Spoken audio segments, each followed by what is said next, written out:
really like to start by introducing myself. As it says on the screen, my name is Jane Adams and I'm the TED Programme Manager for YMCA Lincolnshire.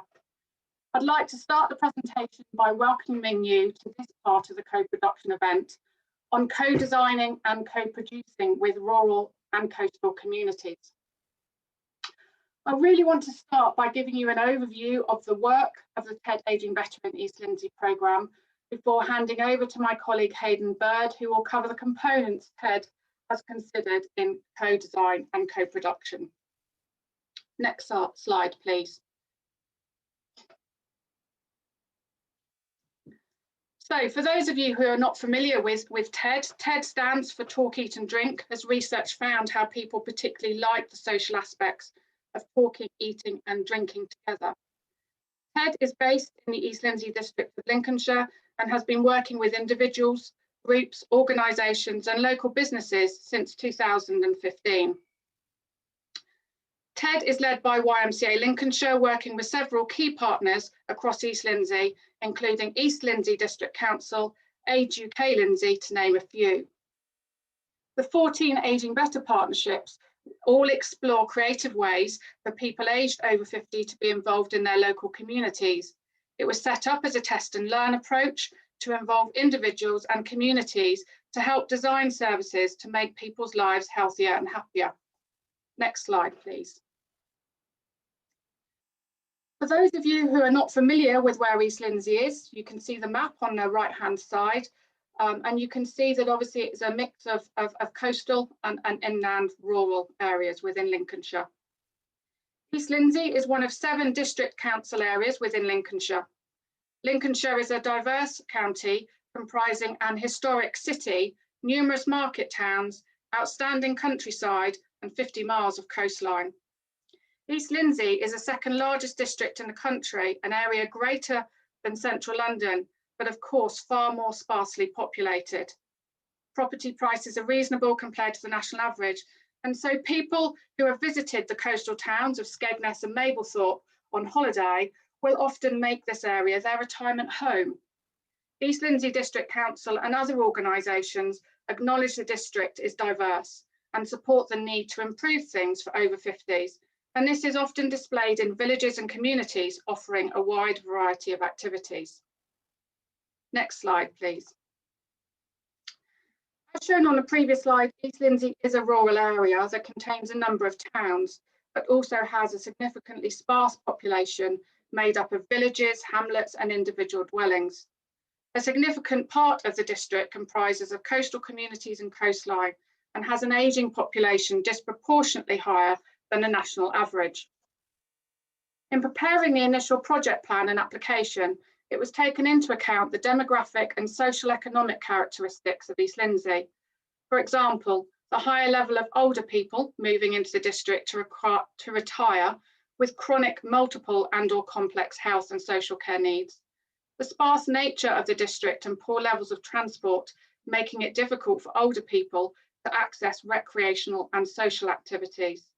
Areas of deprivation, access to other public services, leisure and town hubs, and issues with internet connectivity and mobile phone signal in a number of areas. This results in some over 50s becoming isolated and lonely, especially if their personal circumstances change, for example, if their partner dies or they're no longer able to drive. Next slide, please. The overarching aims of TED is to ensure that people living in East Lindsey and age over 50 feel less isolated and lonely, become actively involved in their communities, are engaged in the design and delivery of services that improve their social connections, obviously the link there with co-production, recognised for their positive contribution to society, and feel more positive about ageing and related opportunities this presents. Next slide, please. So how TED reaches those aged over 50 in East Lindsey is varied, as you can see on this screen. TED commissions 5 delivery partners who are organisations working or operating within East Lindsey. So we have Links Digital, who offer digital skills training. Citizens Advice Lindsey offer advice and guidance, providing information, advice and advocacy services. Magna Vitae offer fitness, food and friends sessions, which is a health and wellbeing programme. Carers First offer a male focus project, and Age UK Lindsey offer a befriending service providing one-to-one support to those over 50s. The internal TED team work on the areas of friendship groups. These groups are volunteer-led and offer people within the community to get together on a regular basis. And we will discuss this more if you're attending workshop 2 on the dynamics of how these operate.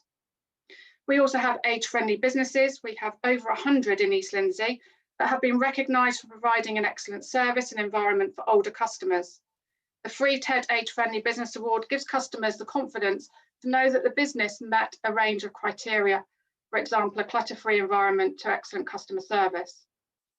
Age UK Age-Friendly East Lindsey, as a result of a partnership between East Lindsey District Council and YMCA Lincolnshire, an age-friendly principal officer started in post in 2019. The role was created in order to assess the age-friendliness of East Lindsey and to develop an age-friendly strategy for the district. And this will be workshop 1, so Jane will be within this workshop. We obviously collect learning and evaluation of the work that we do, and Hayden will expand on that a little bit later. And obviously events and marketing and communications, which is sharing the work of TED, but also of the other Ageing Better partnerships. Next slide, please. At the start of the first lockdown in March 2020, the TED programme had to very quickly adapt.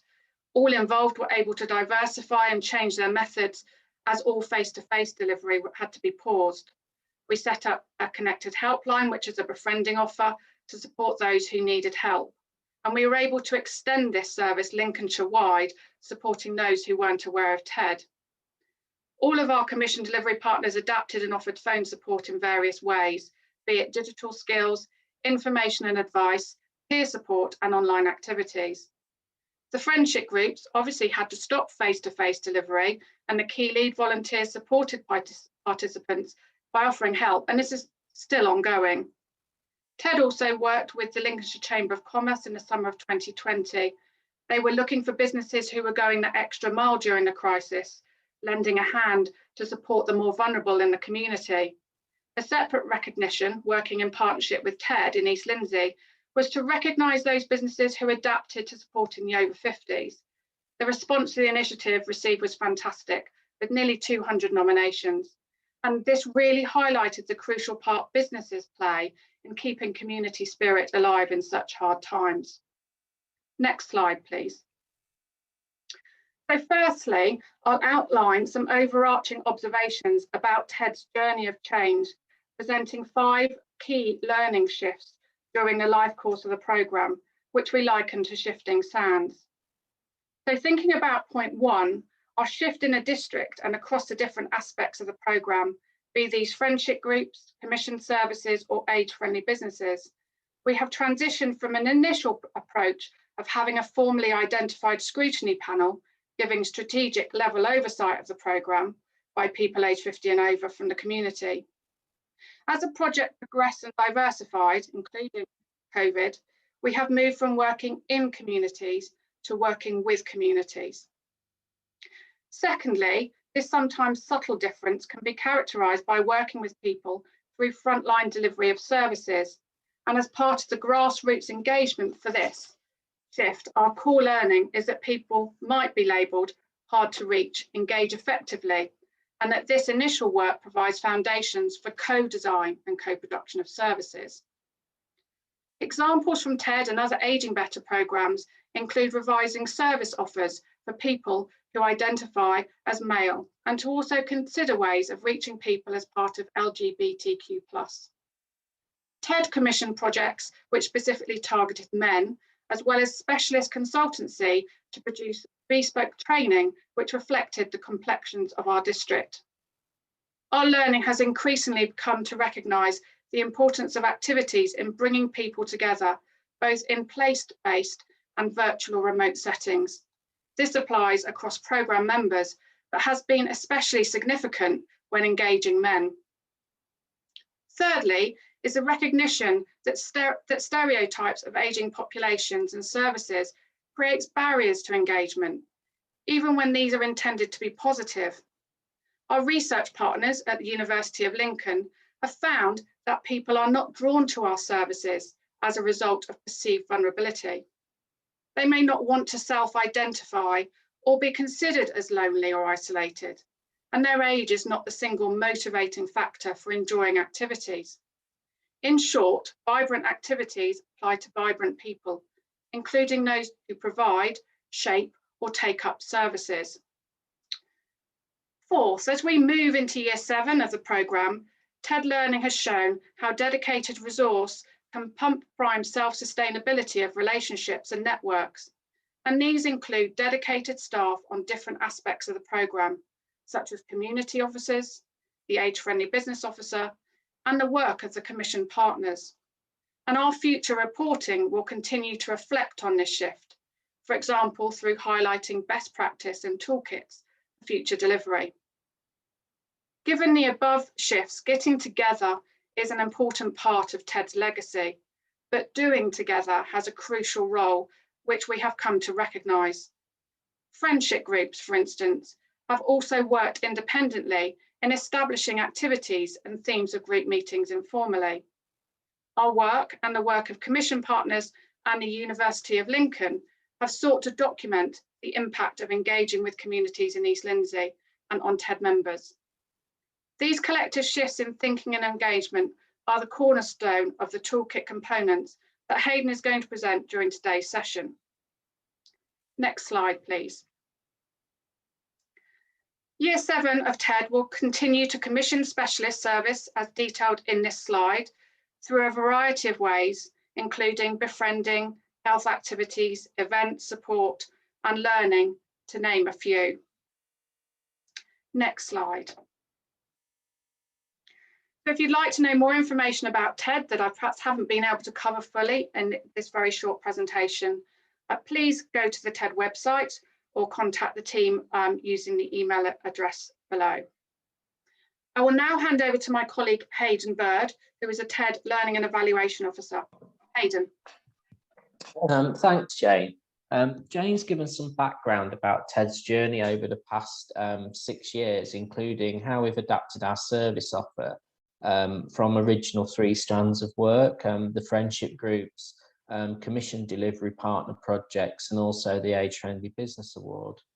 Jane's also picked up on some of the changes in context, including during COVID-19, how we responded rapidly and planned ahead, involving multiple stakeholders. And this includes people aged 50 and over themselves, as both designers, users, but also providers of services, and sometimes managing these identities simultaneously. So first, I'll give a bit of an overview of what I hope to cover in the next 10 minutes or so. So if you could get to the next slide, please. I'm going to outline some of the content of the co-production toolkit and our theme in 4 components or work streams. In component 1, I'll highlight the importance of understanding communities.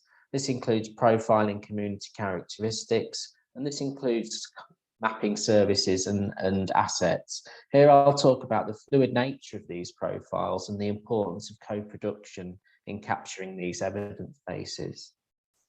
For component 2, I'll talk about our learning around developing a quality mark for friendship groups. This was originally developed with friendship groups, but particularly has some ramifications for group activities as an indicator, but also as a mechanism for bringing people together, including moving on from the challenges of COVID-19. For component 3, I'll highlight our thematic learning, consolidating our learning work from the TED Life course to flag up a checklist of core considerations when engaging with rural and coastal populations. Our focus again is primarily on group activities, but it also reaches relationships and individuals. And the final component of the toolkit builds on all of the other components and signposts sustainability, identifying really key ingredients about TED's ideas about keeping going with co-production, capital and funding streams. If we go to the next slide, please.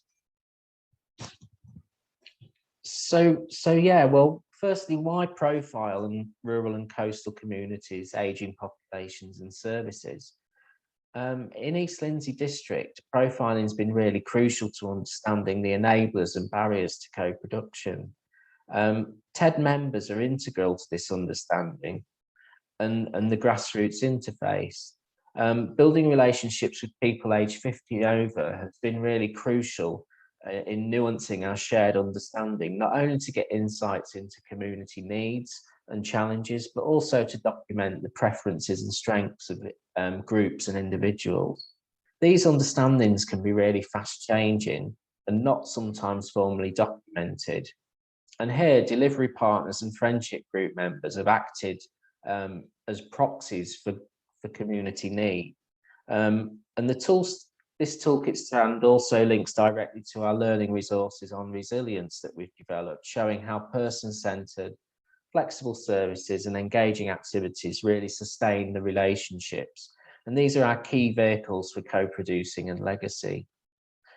Our learning reports highlight how characteristics of services and people can be fluid, requiring short-term responses, which also enable foresight for longer-term planning.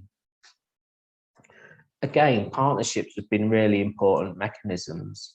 For instance, an Assistant Director of People and Housing from East Lindsey District Council chairs our programme management group meetings, which are multi-agency group meetings, and the council has a dedicated portfolio holder for better ageing who also attends these groups, giving added value to strategy and delivery and the policy interface. The programme also really benefits from a jointly funded age-friendly principal officer who is part funded by the council and part funded by the TED programme. And the age-friendly principal officer has recently undertook a formal baseline assessment of the district in line with WHO domains of age-friendly communities. So to summarise this component, co-production in rural and coastal communities can be enhanced by a working awareness of both formal assessments and also the more informal indicators that I mentioned. And this is really useful despite the complexities that this balancing act kind of brings together. If we could move to the next slide, please. So our second component reflects on one mechanism for supporting co-production in the form of a quality mark. Group dynamics have really featured across TED.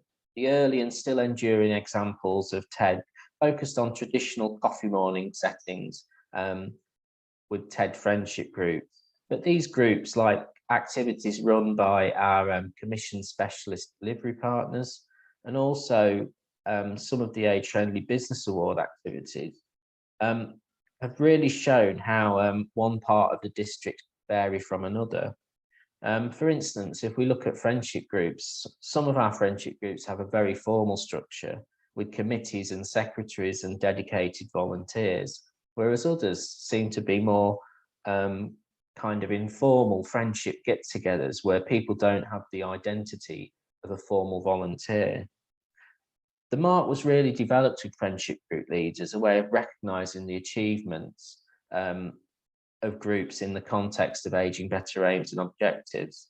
It also serves as a way to promote groups to other ageing people in the district in the same way that the TED Age-Friendly Business Award has this role. These provide examples of things to consider when during starting up co-production and are featured in the next component.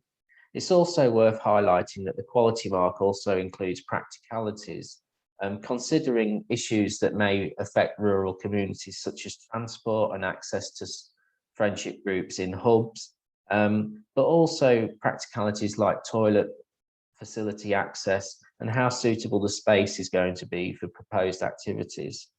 In addition, it also includes ageing aspects of Ageing Better Camden's concept of warm welcome, which looks at emotional engagement as well as practical engagement. And if we move to the next slide, I'll talk a bit about the development of our third aspect of the rural and coastal toolkit.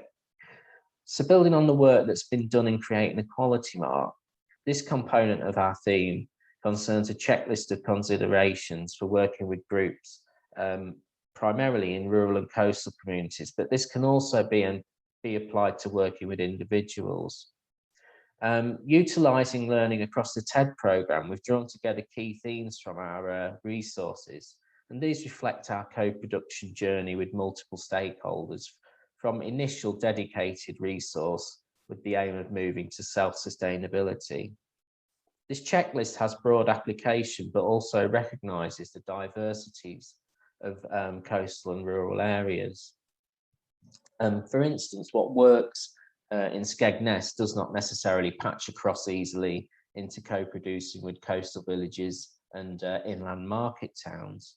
And populations in one area may also be more transient than in others. So whilst our district is not ethnically diverse as some more urban areas, there are real differences and complexities in the needs, wishes, strengths and demands for services and activities, as well as people's characteristics. The checklist is not fixed, but it also gives tips for creating and enhancing relationships that will popularize services. So the final part of our toolkit really kind of can be the start for some people in considering co-production. And this is about engagement and how we can go beyond the current funding streams. So if we put together all the components I've talked about, these sit with the observations that Jane made in her presentation, and they serve really as ideas of grounding ways of keeping going with engagement and co-production. For TED, initial resource has been really crucial in enabling relationships to develop, especially in the work we've done with men, but with the programme more broadly. For instance, a number of our delivery partners have been asked to consider sustainability, not only in terms of what next or post-funding, but also in how this is defined in the context of their programme activity. In this final component, our resources include a number of toolkits we've developed for different aspects of the TED programme. And this includes toolkits for friendship groups, toolkits that Mission delivery partners have developed, and also the Age-Friendly Business Award toolkit. And in this sense, perceptions of sustainability can vary according to the diversities that I've introduced, and identifying what this means can also be a part of a process of developing relationships and engagement. And this can also relate to the different trajectories for parts of the programme. Both of these are important is in shaping dialogue and working with expectations. So in this part of the toolkit, TED shows aspects of sustainability that relate to practical skills like bid writing. And here we've had a number of friendship groups, for instance, who have gone on to place bids for activities and resources, and some of them establishing formal volunteers and committees to aid this process.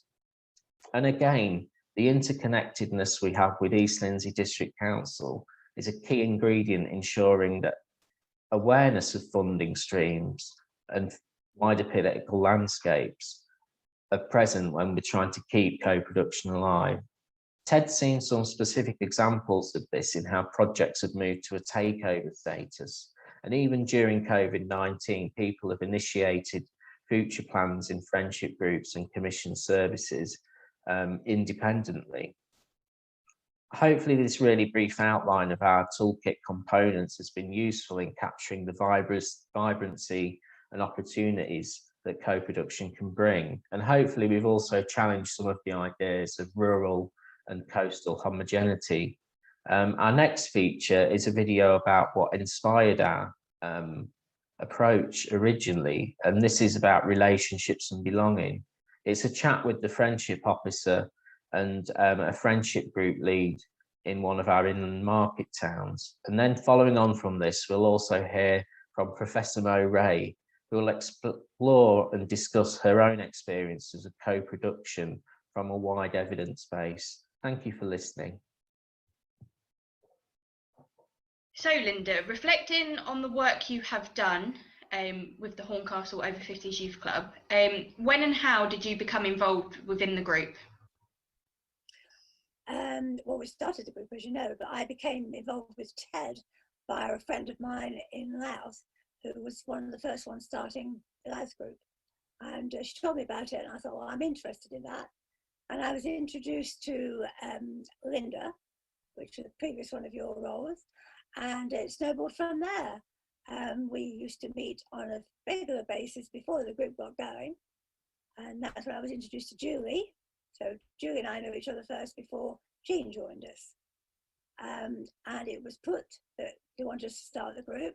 So Julie and I and everybody, we worked hard in getting it, finding the venue and getting everything together. And we had our launch on the 7th of May 2 years ago. Fantastic. So 30th of May this year. Hopefully, if we're still here. You will be, don't you worry. And how has the group grown and developed over time? Oh, it's grown tremendously by word of mouth. That's what it's been. People have said how good it's been, how they've enjoyed it. And mind you, we've had those that haven't enjoyed it. But yeah, we've gone on word of mouth. People have been brought in. So you've mentioned word of mouth, but what else has made the group a bit more successful, considering sort of the work that you all put in as volunteers? Well, it was Julie and myself and OG. We worked tirelessly behind the scenes, and people just come on a Wednesday and think, oh, yeah, they're here doing this.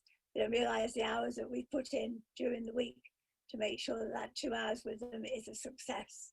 And it's things they're going to enjoy. Hopefully, things that are going to teach them different things, to bring people in, to talk to them, to advise, and also fun. Yeah, no, I think it definitely shows the work you guys put in.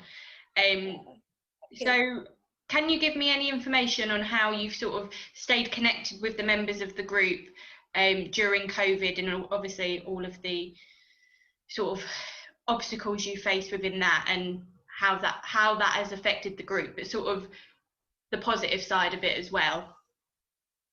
It's affected the group tremendously, because we stopped the group before lockdown was actually put in place. And we've kept in touch with them, by the three of us have tirelessly been ringing people, making sure they're okay. Mainly that's Jean and Julie.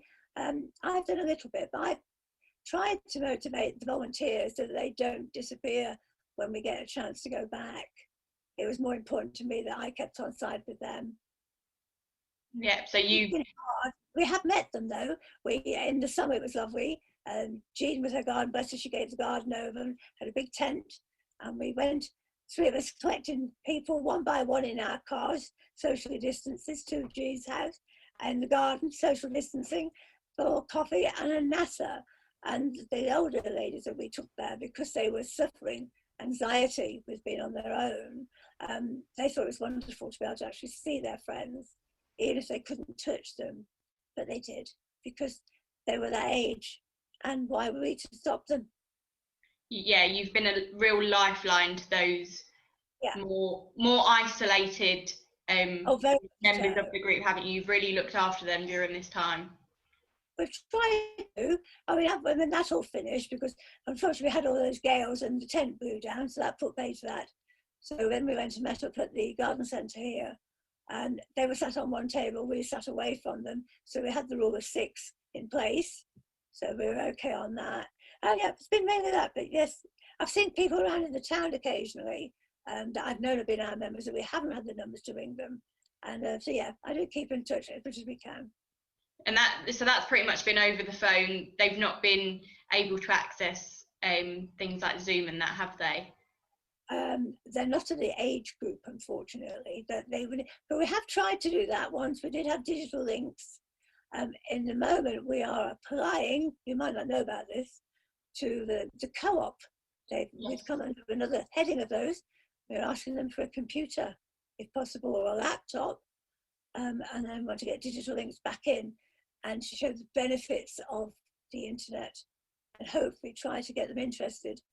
So if anything like this ever happens again, they can keep in touch with their friends. At least they can see them, if only on a phone, do a FaceTime, teach them what's there, so that they're not just on their own. That's fantastic. And as you mentioned, Links Digital have, during the period, they did put together sort of how-to guide for those people that we support on how to access it. But again, I think the work you guys do because they know you and they trust you and they're comfortable with you, I think you will have more of an impact of getting them sort of comfortable with using the internet and getting online than necessarily our organisation might do from sort of a step removed, if you like. So Yes, that's really good. For them anyway, they have a problem and they know our telephone numbers. They can only have to ring us. Yeah. That may be something you shouldn't do, but I'm afraid I don't believe in that. No. I think the duty of care comes with the role, doesn't it? And running the group. So that's fantastic. And how has the friendship officer role from TED helped and potentially supported the group in positive ways and in a way that the group can continue? How is very much so. It's nice to know that we've had TED as a backing, because without TED we wouldn't have existed. So I have TED to thank that for very much. They have supported us with visits, which has been good, and if we've needed things finding out, they've been able to do that for us. I mean, they did a tremendous, helped us monetary-wise with providing different activities other than for the members. There was one particular one for us when 2 little horses were brought around. And I know that that wasn't for anybody else, just for us volunteers. And that was so important. Yeah, we really wanted to put a smile on your face during those difficult times, and I'm really glad that went well. And as me personally, who actually done the visits with the ponies, it was the most heartwarming day, I think, of being a friendship officer for me. I think just being able to see how much it uplifted everyone during that, really, because it was really strange, and it's not been a great time for everyone, hasn't it? So I'm glad that went down really well. I'm really glad. Extremely well. Good. Yeah, very well. Oh, good. I'm glad. And it's nice to know that TED is always there if you do need them, if you can get them. It's nice to know they're at the end of the phone, or you can send them an email and they will come back to you, hopefully with a solution. If not, they will try and find a solution and then come back and tell you this is what it is. So we know we've got the backing, which we won't all have, but I have to say we are strong enough as a group that we can diversify from TED if necessary. And I know that was TED's, can't think of the right word for it. That was your objective, wasn't it? Yeah, that is our objective. It's to make the groups that we've created, to make them sustainable. Yes, so, that's what it was. Because as you work in the third sector, you know, funding comes and goes and isn't always available. So from the offset, we wanted to make sure that once the funding ran out for TED, that we were then able, the groups that we had created and the support networks, and as you said, as you just highlighted with during COVID and sort of the way you've been keeping in contact with all of the members and everything and supporting them throughout, we wanted to make sure that was still able to continue without us being present. So I think you guys, I mean, the group speaks for itself of its success and how fantastic it's been. So credit to you ladies for creating it what it was, because you've done fantastic. And if it wasn't for people like you in the community, it wouldn't be what it is. So it's amazing work you've done. So it's a wonderful group, but we get a heck of a lot back from them. To see their face when they come through the door, and I can tell if they're not right, and they say they are, and I know damn well they're not.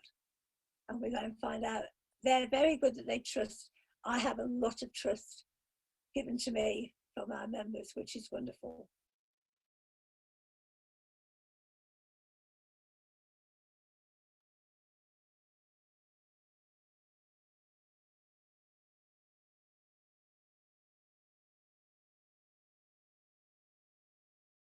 So I'm Mo Ray and I work in the School of Health and Social Care at the University of Lincoln. And my research predominantly focuses around experiences of old age and ageing, experiences of care, and also social relationships in older age. And I'm also very interested in participatory approaches to research and service development. So it's a big umbrella, participatory approaches. They've been around for a good while and they operate at very many different levels. and along a continuum, if you like, from at one end, having no control, being done to, given to, and at the other, having considerable control, user-led, citizen-led organisations and services. Participation is sometimes referred to as consumerist approaches versus democratic approaches.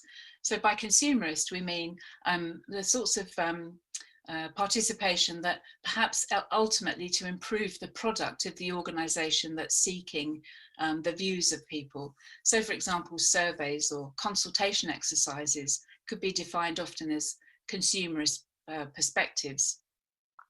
So in this approach, there's no transfer of power or control. People may say they felt as if they were simply there to rubber stamp a decision that had already been made. The power remains in the hands of the organisation or the decision makers. Democratic participation highlights collaboration, which includes a decision-making and power to make those decisions. And there's also an unsettling of established power relationships and traditional sort of hierarchies. So there's a much more interchange between all people rather than decisions held at the top. So don't misunderstand me, I'm not saying that surveys don't have a place, but if participation, I think, is to be used to affect real change and to be responsive to the communities it services and serves, then an approach to participation further towards a democratic end of the sort of line, if you like, may be more appropriate. Next slide, please. So co-production, also another very slippery concept, but if we think about co-production from democratic participation, we can see that it focuses on a number of attributes that are really important in terms of thinking about the way we might involve older citizens in participation. So it's about celebrating and recognising assets and strengths. It's about relationships, that people work in relationships together and that they're reciprocal. It's about developing networks. It's about working towards transformation and change and changing established power relationships. And it's also about being involved in all aspects of service planning, in development, in delivery and evaluation. And indeed, the same sort of thing would apply in terms of research, which is obviously my kind of interest. Next slide, please. But if we think about older citizens, they've often not had a great deal of say, for example, in service redesign or indeed in collaboration in research. So I'm going to focus now very briefly on a research example which has involved older people as co-collaborators and as co-researchers from inception right through to the end of the process. Next slide, please. So the case for participation and co-produced research is not different, not very different from the sorts of cases that you might make at TED, for example. It's about making sure that research is accessible and goes far beyond engaging with just the academic community. How can we make our research relevant to citizens, to policymakers, to the end users? It also questions increasingly what counts as evidence. There's an increased value nowadays placed happily on the experience and practical knowledge, on the wisdom that experts by experience might have. And collaborative research has often been promoted as a really important way to develop research which ultimately could have more impact and more effect on, for example, stakeholders, services and resources. Next slide, please. The arguments for co-production, and again, very similar to the sorts of arguments for co-production in service development. So it's argued that co-production contributes to better understanding of the topic. It's ethically important and it has the potential to be transformative and to empower people. Next slide, please. The research that I did with my co-research team and two other research sites who also had co-researchers was to understand the ethical issues and the lived experience of people who pay for their own care. Now, self-funders in social care are defined as someone who pays for all of their care or support from their own private resources, including social security benefits and pension and attendance allowance, or they top up residential or domiciliary care with additional private spending. Older people are the largest group of self-funders from any other group of people, and yet we know almost nothing about them. We know nothing about their experience, about how they navigate services, how they manage self-funded care, what they buy, how they get on with it, what they do if they've got a problem with it. And indeed, even the numbers of self-funders remains unknown. We don't know how many self-funders there are. Next slide, please. So this is how our research was arranged across 3 sites, Lincolnshire, Brighton and Solihull. And we had an academic team. Myself, I was part of the academic team in Lincolnshire. We had a community partner. So our community partner was Evergreen Care, and they were experts, had expertise in delivering care and providing support to older citizens in communities. We had a group of co-researchers, and they were older citizens who either had direct experience of purchasing care for themselves or for family members, or were interested in the issue and the business of social care. And then we had knowledge exchange meetings, which involved co-researchers, academic teams, community partners with stakeholders such as social workers, commissioners, the voluntary sector, everyone involved in the care and support of older people. Next slide, please. We know that oftentimes there's no evaluation of co-produced methods, and so included in our proposal was a separate research post which undertook an evaluation of the co-produced elements. And if you'd like more information about that, or indeed more information about the project around self-funding, please do let me know. I'd be very glad to provide you with more information. Next slide, please. As I say, we've recruited 10 co-researchers, and here they are now at work at a co-research meeting. They were involved in every aspect of the project, from its identification, its design, its ethical review, fieldwork, so doing interviews with older citizens, analysis, and also disseminating and sharing our research findings. We worked together to provide training and support, so that co-researchers felt, confident to be able to come, for example, on a research interview, confident to take part in analysing what we were finding, and confident to share those findings with all sorts of audiences and communities. And people had flexibility to be able to do what most interested them, and where they felt their strengths were. But interestingly, over the course of the almost 4 years, a number of people did things that at the beginning of the project they wouldn't have imagined that they'd be doing. Next slide, please. So did the research gain from a co-produced element? From my perspective, and certainly in terms of the evaluation, undoubtedly, yes. They provided local knowledge and insight that I didn't have. They were fantastic at finding potential research participants, because although there are lots of self-funders, they're not necessarily very easy to find. They had a wonderful wealth of knowledge about local resources and local information. They obviously had personal experience, often of finding and purchasing care, and they were enthusiastic and committed and visible in all elements of the research. So I'd say they influenced and shaped all elements of the research. What did I learn about co-production? I learned that it takes time, and possibly more time than I might have imagined. And it takes resource. It takes resource to provide the time for people to participate, the time for people to be trained, and also to take account of people's individual needs and circumstances.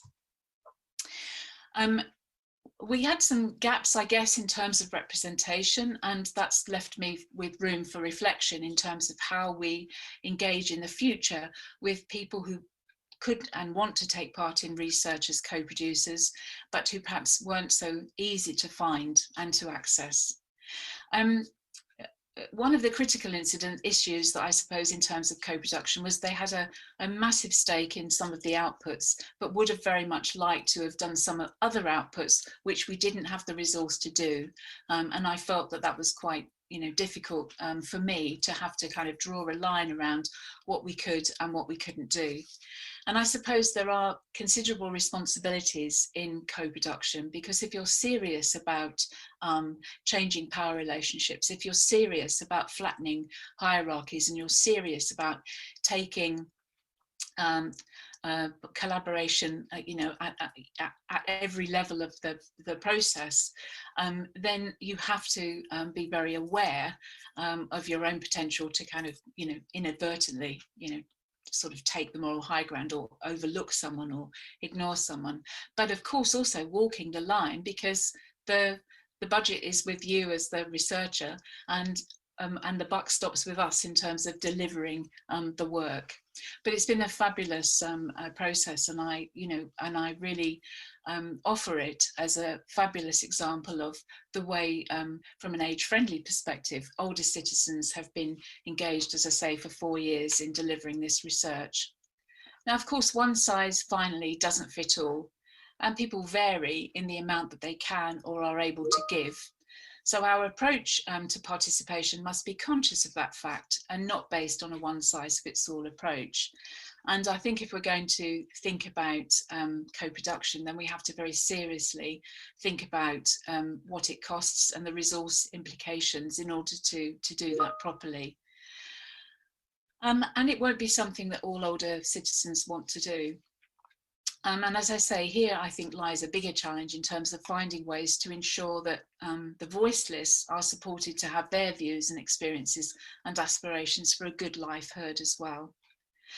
So I hope that this has given you some insight into how we've worked in a co-production way over a serious period of time, 4 years, and the positive impact that it's had on our research. It seems to me, as I say, to be a very positive example of the ways in which older people are not the problem, but part of the solution. Final slide, please. So thanks very much for your time. And remember, if you aren't self-defining as an older person yet, barring an accident or an off-time death, which would be highly regrettable, you too will be old. This is everyone's business. Thank you very much. Thank you. I hope you found those two videos in particular really insightful.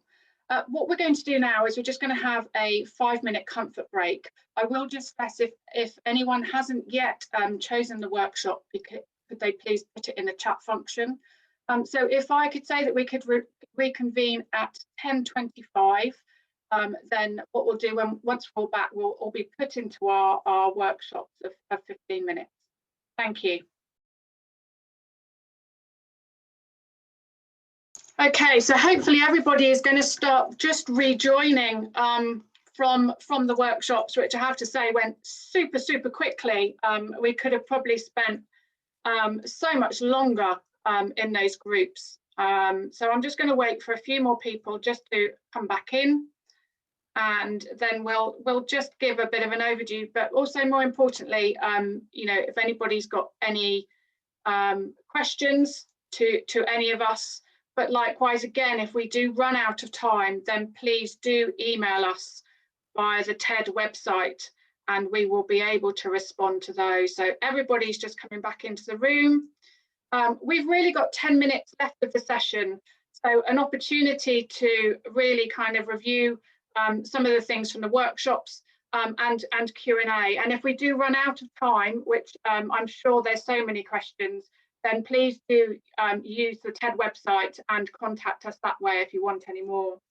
So I think just the workshop that I sat in, which was the developing the co-production energy and group activities, key volunteers were obviously the real support, but I think the one thing that I picked up on is the use of volunteers and the use of other things sort of sustaining the group. So listening to the people that come to the groups, people supporting the group. So Julie mentioned, obviously TED has supported, but the co-op, mayors and councillors, so people within the communities, key figures within the communities, being aware of the group and supporting that group.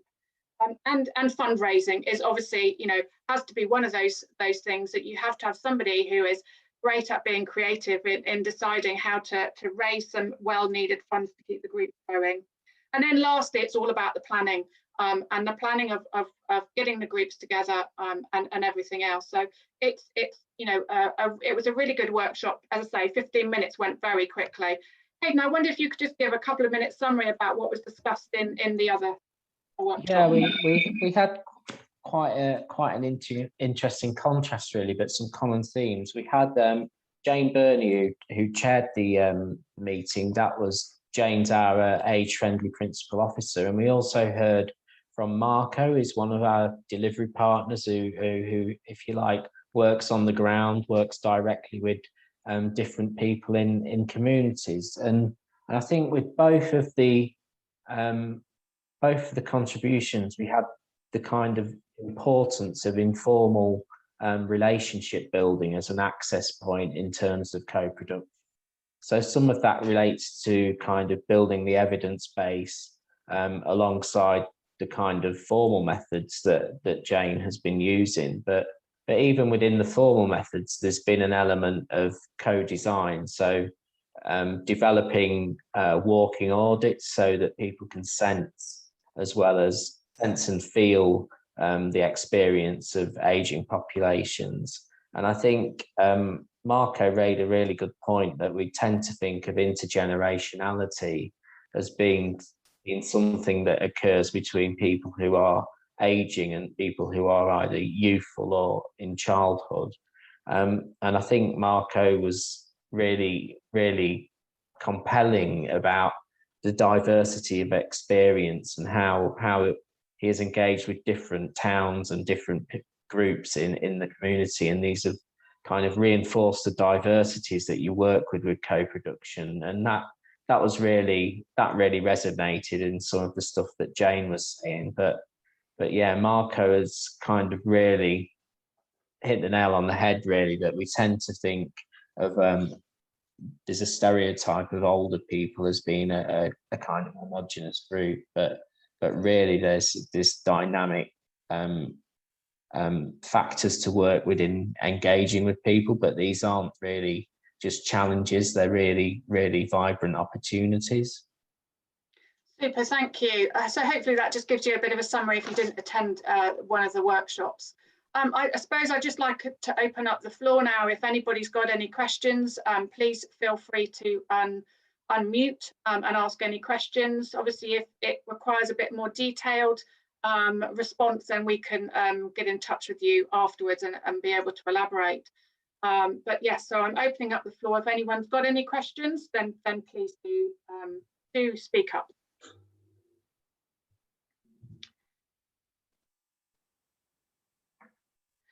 Doesn't look as though we've got any questions. However, please do feel free that if you reflect on the session that you've attended this morning, then please do drop us an email. Sorry. Sorry, yes, just to say thanks to Anne. I don't know if she has left, but Anne and I think Emma have just had to leave a bit early, but thanks for joining us today. Super. Okay, so if no one's got any further questions, then Becca, if you could just put on to the next slide, that would be super. I just want to obviously bring our session to an end. So as we draw our session to a close, I hope you have found this session really useful. I'd like to thank all of those involved in today's event, so the speakers and contributors and the tech support. Without obviously all of this, it wouldn't be possible. For TED, we've been on a journey to test and learn what works best. To keep communities connected, we have aimed to ensure rural communities can thrive by supporting and securing community assets like village halls and the individuals within these communities. I think what we need to remember is there is no one right way. However, by co-creating services, involving service recipients in different stages of the process, including planning, design and delivery, we can work together to find a shared solution. As we come to the end of the first week of the 3-week Festival of Co-Production Learning, you can see on your slide that you're looking at the moment is there are some more themes that will be covered next week. This will be next week, week 2. And there will also be many opportunities to attend the launch of the National Toolkit, which is on the next slide. There are various dates that you might want to be able to pop in. I think they're normally 20-minute, half-an-hour sessions. Just looking at the National Toolkit that all 14 Aging Better partnerships have contributed to, including TED. And so, plus the activities that we've also got. So there's some other fun activities. So the next slide just shows that there is not just the case of sitting in presentations and workshops, but there's some activity sessions, there's network and natter, and there's a host of guest sessions. So I'd just like to say, I want to thank you again for your time, and please don't hesitate to contact us via the TED website for further information, which is listed here. We will obviously get back to people regarding chat, so I can see that Genevieve, you've got some questions here, so I will be in touch with you directly. But please do get in touch if you've got any more questions, or if you want to find out more about how we have learned in East Lindsey, then please feel free to get in touch with us. But I'd like to thank you all for your time. That's very precious this morning. And have a good rest of the day, and have a good bank holiday weekend. Thank you very much.